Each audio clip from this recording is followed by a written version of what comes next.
Alhamdulillahi Rabbil Alameen. As-salatu was-salamu ala khatimin nabiyyin wa ala alihi wa sahbihi ajma'in. Amma ba'd. Fa'udhu billahi minash shaitanir rajim. Bismillahir rahmanir rahim. Qala Allah ta'ala fi Surah An-Nisa. وَلِأَبَوَيْهِ لِكُلِّ وَاحِدٍ مِّنْهُمَا السُّدُسُ مِمَّا تَرَكَ إِن كَانَ لَهُ وَلَدٌ فَإِن لَّمْ يَكُن لَّهُ وَلَدٌ وَوَرِثَهُ أَبَوَاهُ فَلِأُمِّهِ الثُّلُثُ فإن كان له إخوة فلأمه السدس من بعد وصية يوصي بها أو دين آباؤكم وأبناؤكم لا تدرون أيهم أقرب لكم نفعا فريضة من الله إن الله كان عليما حكيما. Translation: While each of the parents shall have 1/6 share of inheritance if the deceased left children, and if the deceased has no children and his parents alone inherit him, then his mother will have 1/3, and if the deceased had brothers and sisters, then mother will have 1/6. These shares in all cases to be distributed after payment of legacies and outstanding debts. You do not know which of them your parents or your children are nearer to you in benefit.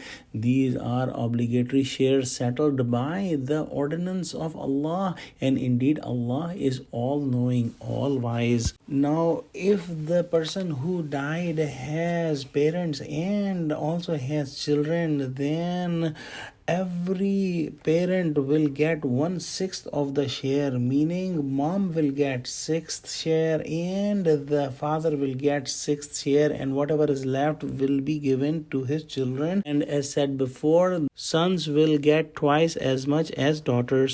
Now, if the person who died does not have any children and has only parents, then the mother will get 1/3 and the father will get 2/3 of the wealth left by that person. If a person who died has no children but have parents and have brothers and sisters which are more than one, whether they are step brothers or sisters or real brothers or sisters, then in this condition the mother will get 1/6 instead of 1/3. She will get 1/6, and whatever is left will be given to the father.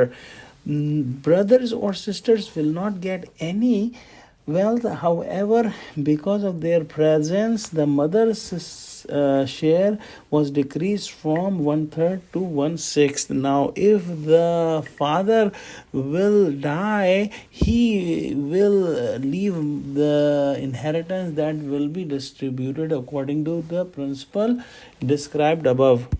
If the person who died has parents and only one brother or only one sister, then the presence of this one brother or sister will not affect the share of mother, and mother will get 1/3 as before, and the father will get the 2/3 of his wealth. One important point to be noted that these divisions will be done after the person's debts are paid, and also if he had made any will, that will is taken care of. We will discuss about that in more detail in the next pages, inshallah. Allah subhanahu wa ta'ala says in this ayah that these divisions are made by Allah subhanahu wa ta'ala, who is knowing of all, and he knows exactly who deserves what and who is more beneficial for the person who died.